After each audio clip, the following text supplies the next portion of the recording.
Voice news, आपकी आवाज आपकी खबर। हाँ, आज इस चर्चा में आपका स्वागत है। आज का विषय है बीजेपी का जवाब जो उन्होंने राहुल गांधी और विपक्ष के वोट चोरी के आरोपों पर दिया है। जी हमारे पास एक यूट्यूब वीडियो ट्रांसक्रिप्ट है बीजेपी की प्रेस कॉन्फ्रेंस का विश्लेषण। हाँ, और देखिए, दिलचस्प बात यह है कि बीजेपी ने खंडन तो किया, पर खंडन करते करते खुद ही कुछ ऐसे आंकड़े सामने रख दिए जो कहीं ना कहीं चुनाव आयोग की तरफ भी उंगली उठाते हैं। बिल्कुल बिल्कुल। शुरुआत में तो देखिए बीजेपी का स्टैंड एकदम क्लियर था। हाँ। वो चुनाव आयोग को डिफेंड कर रहे थे। हाँ। कह रहे थे कि विपक्ष के आरोप जो हैं वो बेबुनियाद है।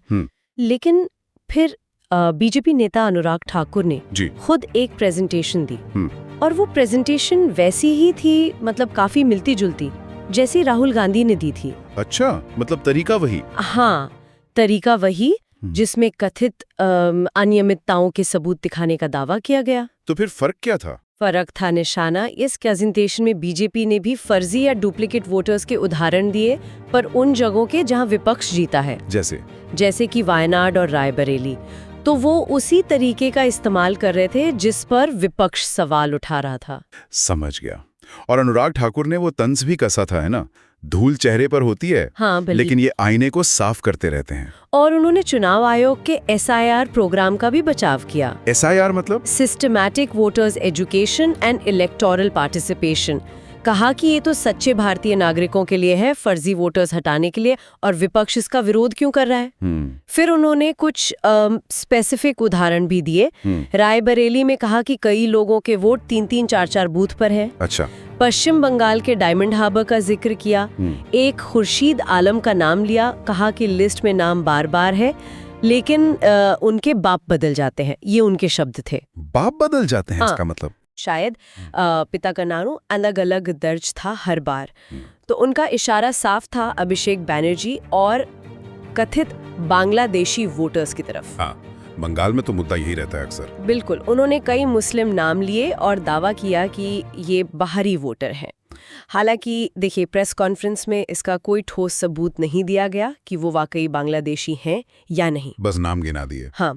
और इसी तरह कन्नौज यूपी का जिक्र करते हुए करीब 2,91,000 संदिग्ध वोटर्स का आंकड़ा दिया। 2,91,000? ये तो बहुत बड़ा नंबर है। हाँ, आंकड़ा काफी बड़ा है।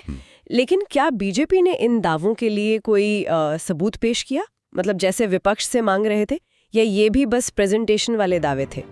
देखिए, ट्रांसक्रिप्ट के विश्लेषण से तो यही लगता है कि जोर आंकड़ों और प्रेजेंटेशन पर ही था, जैसा विपक्ष ने किया था। स्वतंत्र वेरिफिकेशन की बात उतनी स्पष्ट नहीं हुई। और बात सिर्फ मौजूदा मामलों की नहीं थी। बीजेपी ने कांग्रेस के पुराने कार्यकाल पर भी निशाना साधा। अच्छा, वो कैसे? उन्होंने पुराने उदाहरण दिए, जैसे 2005 में नवीन चावला की नियुक्ति का मामला उठाया चुनाव आयुक्त के तौर पर। हाँ, वो तो काफी पुराना मामला है। हाँ, बीजेपी का आरोप था कि वो नियुक्ति सोनिया गांधी के कहने पर हुई थी और तब के CEC ने भी लिखित आपत्ति जताई थी, पक्षपात का शक जताया था। और MS गिल का उदाहरण दिया, जो CEC थे, रिटायर हुए और फिर कांग्रेस से सांसद बन गए। अच्छा, तो इन पुराने उदाहरणों से बीजेपी क्या साबित करना चाह रही थी? उनका तर्क ये था कि कांग्रेस का तो इतिहास ही ऐसा रहा है, मतलब वो चुनाव आयोग की निष्पक्षता से खिलवाड़ करते आए हैं।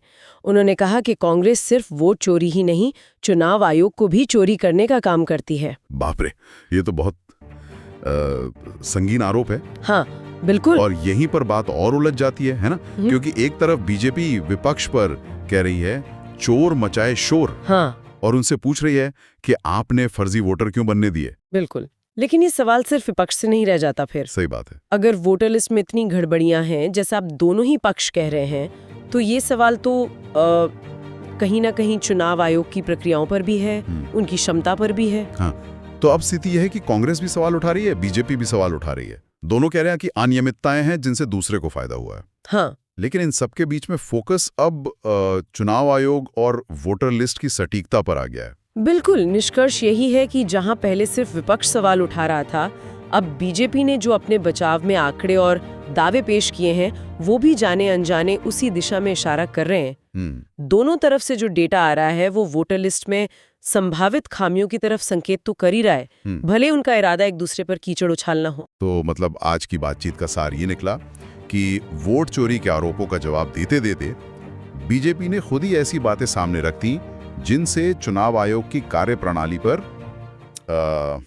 संदेह पैदा होता है। हाँ, एक तरह से विपक्ष के आरोपों को काटते काटते बीजेपी ने भी उन्हीं प्रणालीगत सवालों को हवा दे दी है। और ये स्थिति एक बहुत महत्वपूर्ण सवाल खड़ा करती है। क्या? कि अगर देश के दो सबसे बड़े राजनीतिक दल दोनों ही चुनावी सूचियों में गंभीर अनियमितताओं के सबूत पेश कर रहे हैं, भले ही एक दूसरे पे आरोप लगाने के लिए, हाँ, तो ये पूरी मतदाता सूची की विश्वसनीयता, उसकी इंटेग्रिटी के बारे में क्या कहता है?